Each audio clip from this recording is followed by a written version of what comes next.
every time I was invited to speak, I write something.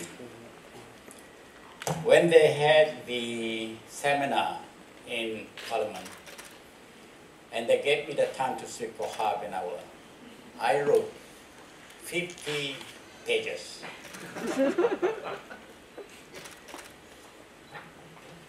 And this one, when Chin Huan asked me to speak, here is in the keynote address.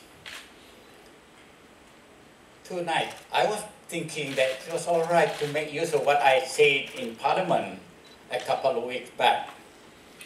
But then when I look at the agenda, it looked different. So I have to change. Just 2 nights ago, I did the right thing. And I end up writing 26 pages. And he said, you have 25 minutes to deliver.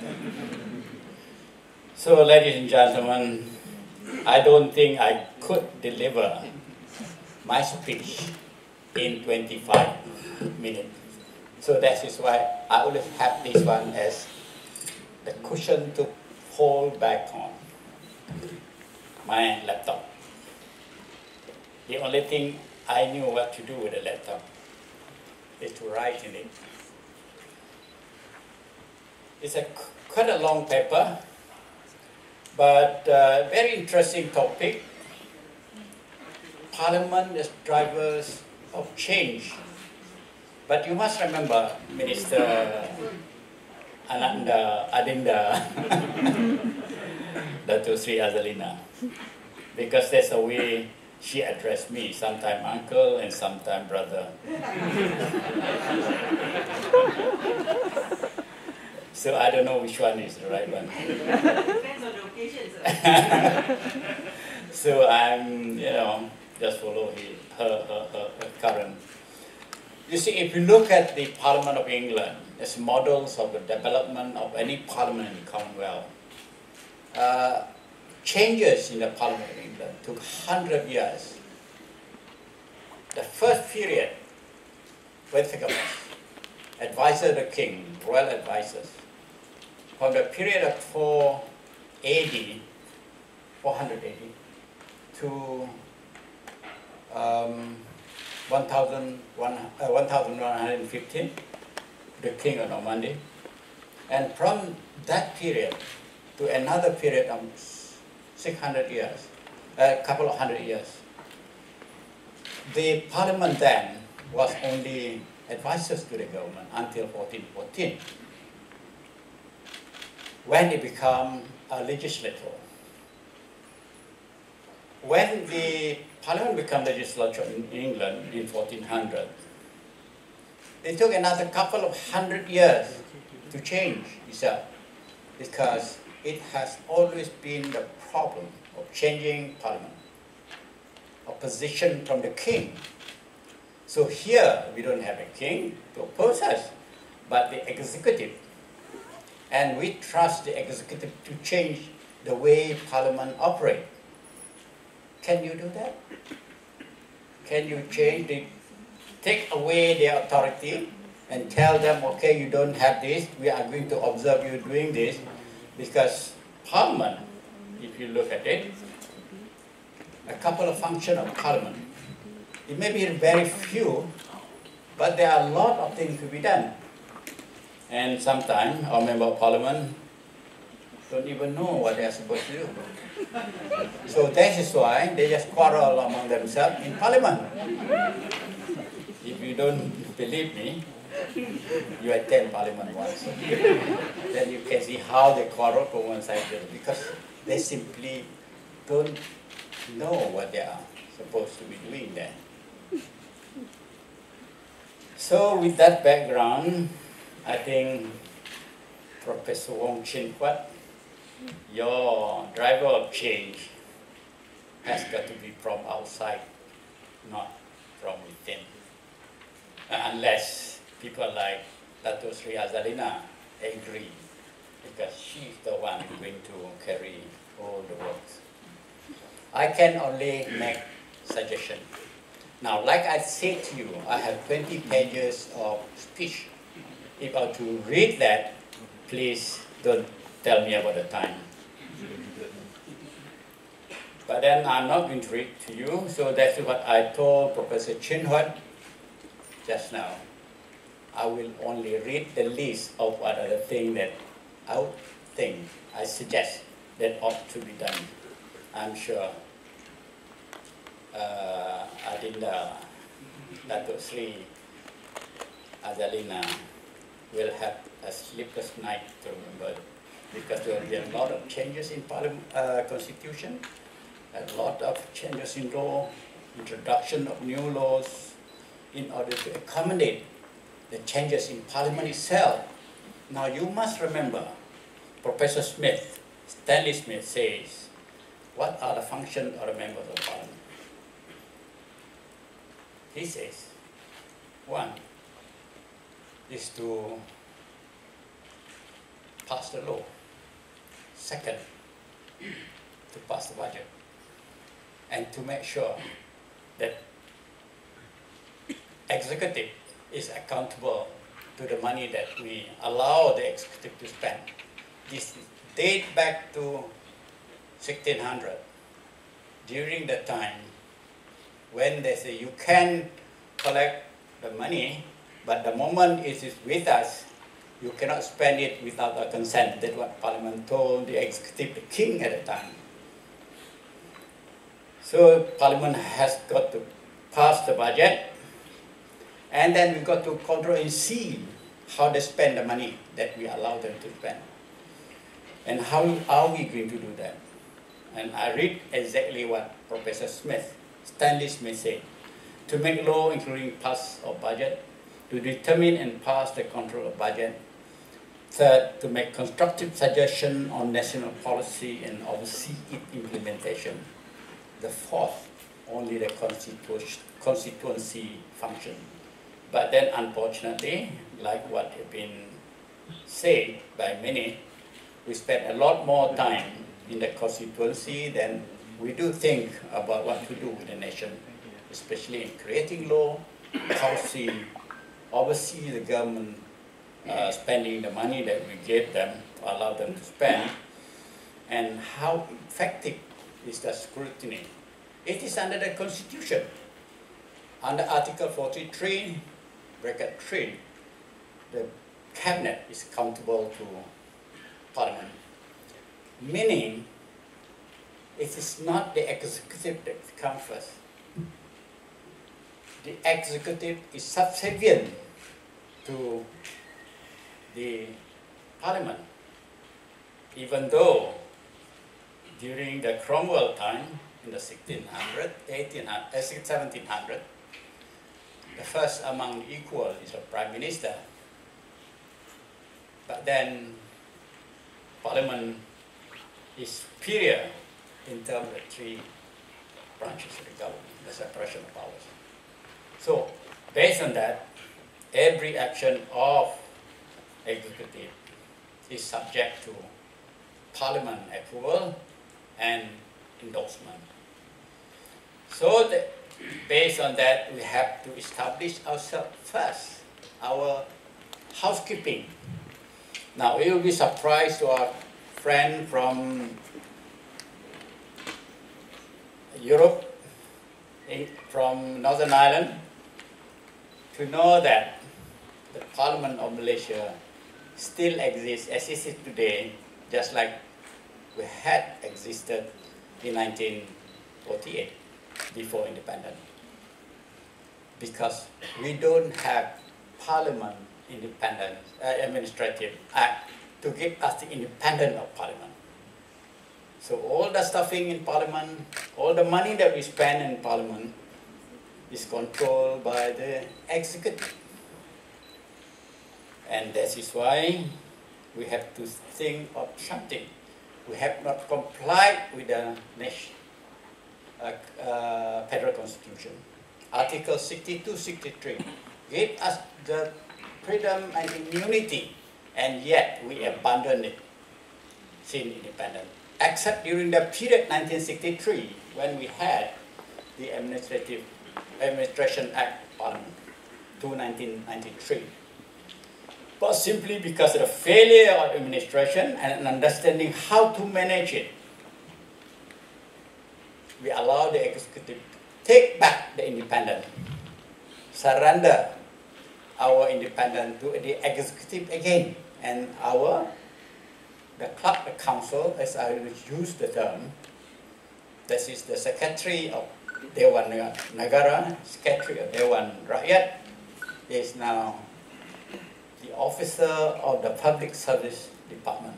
So are all the officers of Parliament, from the driver right up to the Secretary of Parliament, are the staff of the Public Service Department.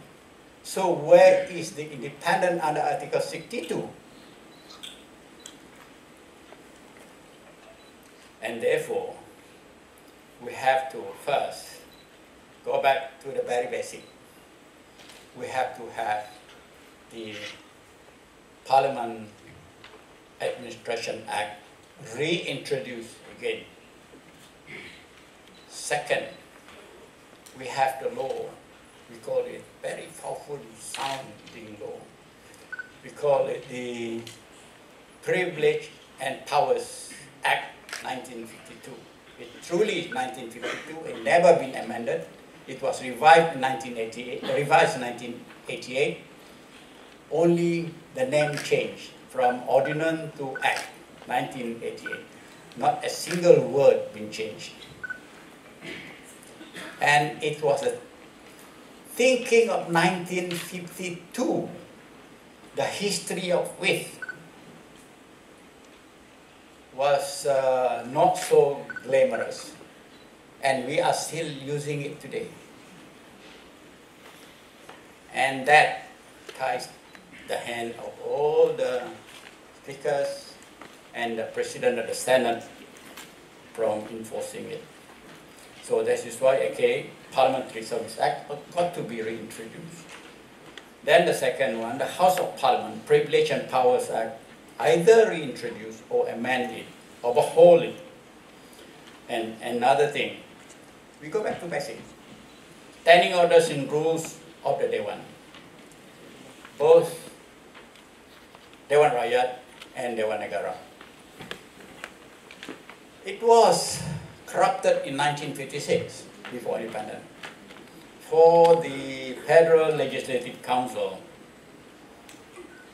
and it never been overhauled, except a little bit of changes in 1959, after the election of 11 September 1959, the establishment of Dewan Negara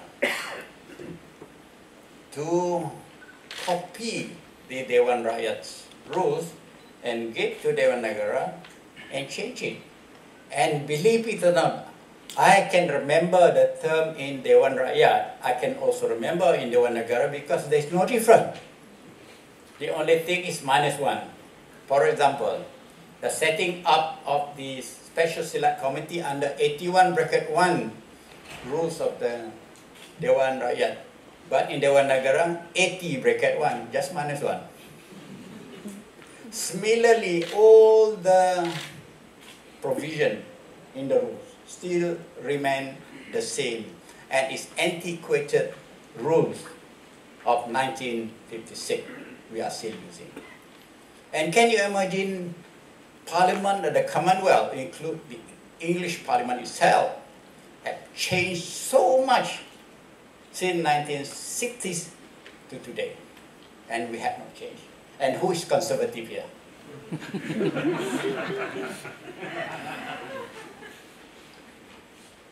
We call English very conservative. We will be surprised. Malaysians are worse conservative when it comes to administration. It is two things that could happen. Either we didn't realize it, we didn't know what to do, because every time we sit and get appointed, we think that we are there, we didn't have to look at anything, we are sitting in our comfort zone, we didn't have to change. So that's it. But have we fulfilled the constitutional requirement? We have not. Personally, I think we have not. And that is why the formation of Commission for Parliamentary Service we can't establish, for the discipline of service in the Parliament and the finance control of Parliaments, to determine its own expenditure and the right to hire and fire staff, to discipline its staff, to enforce the freedom to decide on related function, who will do it. You believe I was in the cold storage of the government for 7 years, from 1993 to 1998. I couldn't go out anywhere at all. I wanted to go to Iraq after the war to see what happened there. I wrote a letter, rejected, because I had a bad name. The reason for the bad name, because I opposed the government bill, the gambling bill, in 1993. So, the first member of Parliament, Barisan Nasional, 1993, opposed government bill. That caused a belah bagi or division in Parliament. We lost, but still, my name, my stigma, stay there for 6-7 years. That is why I put also the freedom to decide on our own. Every time my name being put up, somebody somewhere delete my name, because this bad guy shouldn't go anywhere. And Parliament could even decide on that. Parliament had got a lot of overseas function. Now, I have just been sworn in on the 19th. I have been asked to go to Australia, invited to go to Ghana, and asked to go to London. Just a couple of weeks. Official function. And yet, during the period of 1993, I couldn't go. Simply because the executive decide my fate, whether I can go or cannot go. Parliament couldn't decide that. Where is the independent Parliament we are talking about? Therefore, that must be reintroduced. Okay, introducing the bill, Dato Sri Azalina, Parliament Privilege and Powers Act 1952. We have to either replace or just produce the amendment to enable the provision in the law to introduce the ethic for members of Parliament, to avoid what we can see now happening in Parliament. Instead of debating substantive matters, they quarrel among themselves, go down into the level of a gutter politics. Enabling provision to provide punishment for various breach of privileges, which is not found in our law. The amount was stated 1,000 ringgit, $1,000 in 1952. I still remember when the late Kapal Singh was blocked from entering Parliament by 4 UMNO youth.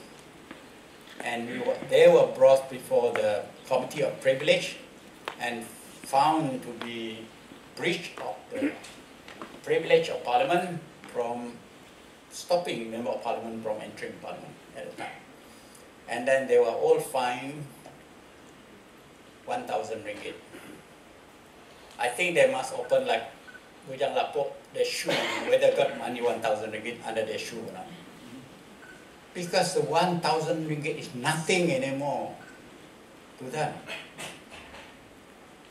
Selangor already changed to 2,000 ringgit, 20,000 ringgit.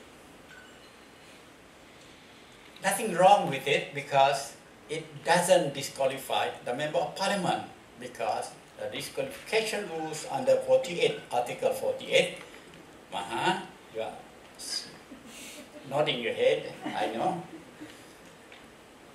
because disqualification only affecting member of Parliament if it is inflicted by court, not by the discipline committee. So we need not have to worry about the amount of money to inflict. At least we make fun for member of Parliament. Then we have a little bit of money to do something. And also, I would like to suggest that to empower Parliament to call the government to table and debate papers in Parliament. the intention to enter into bilateral or multilateral treaty, agreement, arrangement, or withdraw from such treaty, agreement, arrangement with any foreign countries or individual group or individual. You know why I'm saying this? Because of the latest experience. When Dato Sri Anwar signed the agreement with Jokowi,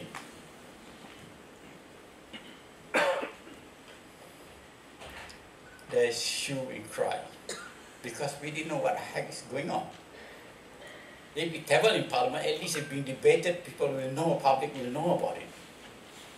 So we have to do something. We have to empower Parliament to call the government for the settlement of any dispute, just like the withdrawal of Batu Putih case by the Prime Minister in 2018. At least member of Parliament will know exactly what is happening, because it's a major national matter. To amend the standing orders and rules, our friend keeping time, give me a little bit of allowance, please. Provision of rule to respect of sitting of Parliament during recess summoned by Yang di-Pertuan Agong. Remember, Yang di-Pertuan Agong called for the sitting of Parliament during the period under COVID. We didn't sit. And then when they did sit, it was the whim and fancy of Prime Minister. Because there's no provision to support the call by Yang di-Pertuan Agong under the rules. Only the Prime Minister can call for emergency meeting under Rule 11. So we should have a rule when the Yang di-Pertuan Agong exercise his right under the Constitution to call for the Parliament sitting, to arrange for the sitting based on what the Agong wants. But then the Prime Minister at the time, instead of tabling what the Yang di-Pertuan Agong wants, he tabled something else. So that creates a little misunderstanding to the public as well. So we should have a provision. You can't blame the government at that time, because to the government, that was the best decision to make. So if we have that provision, at least you can't fall back on something that we can get excuse from. Introduce the Joint Committee in Parliament to provision for the rules tabling private member bill. We have not a provision for private member bill. The impeachment of Prime Minister, we don't have in our rules. We should also introduce that. It's been done in England in 1800, and also the last one, Tony Blair.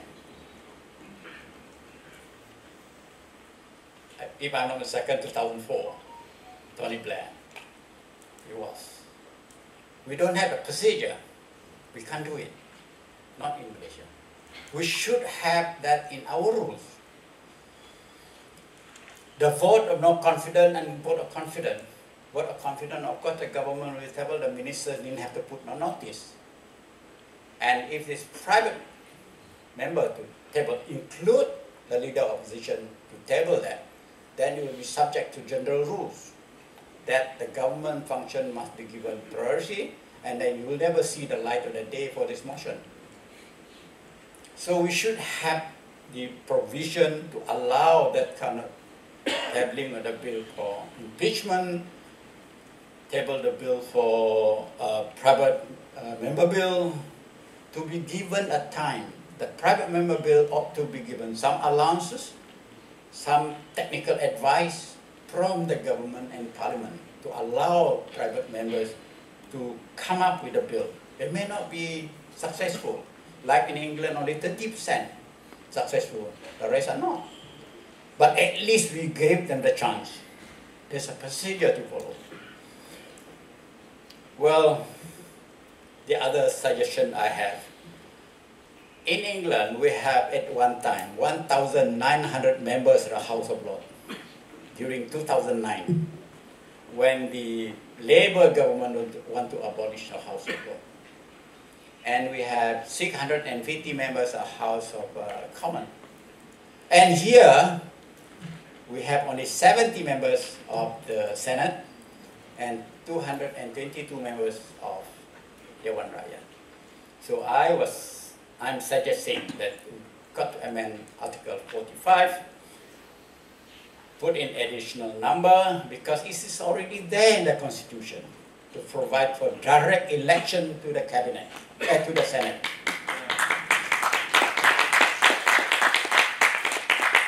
While keeping that appointment by the Agong 40, the election from the state 2, and then we can have another one. And in addition to that, I was suggesting there ought to be 4 from youth group, from university, institution of higher learning. Those who won the union election from universities, we brought in into the parliament to become senator, to represent the youth voices in the Senate.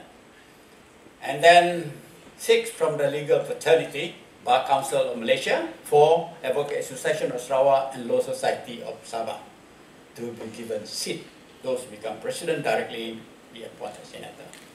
Then we have a bigger scope and wider group of specialists. And then Article 45 bracket 2 ought to be implemented responsibly. That is, to follow the provision of the Constitution itself. That is, to only choose, when advising the Yang di-Pertuan Agong for appointment, the people from the specialist group, those government officers of long service and exemplary service. In the specialist area, the history that we inherit since 1909, when the Federal Council was established in the Federated Police State. People from the union, from certain segment, the enfranchised group of people, from the small group who couldn't go into parliament, get elected, be appointed to the senators, like Penan, Orang Asli, OKU, should be given their option to go in. So, of course, yes, I got a notice of 3 minutes. I will go very quickly. The Political Funding Act, please. Those 3. I'm sure you know this one. The Political Funding Act. Another one, the Fixed Term Parliament, to complement the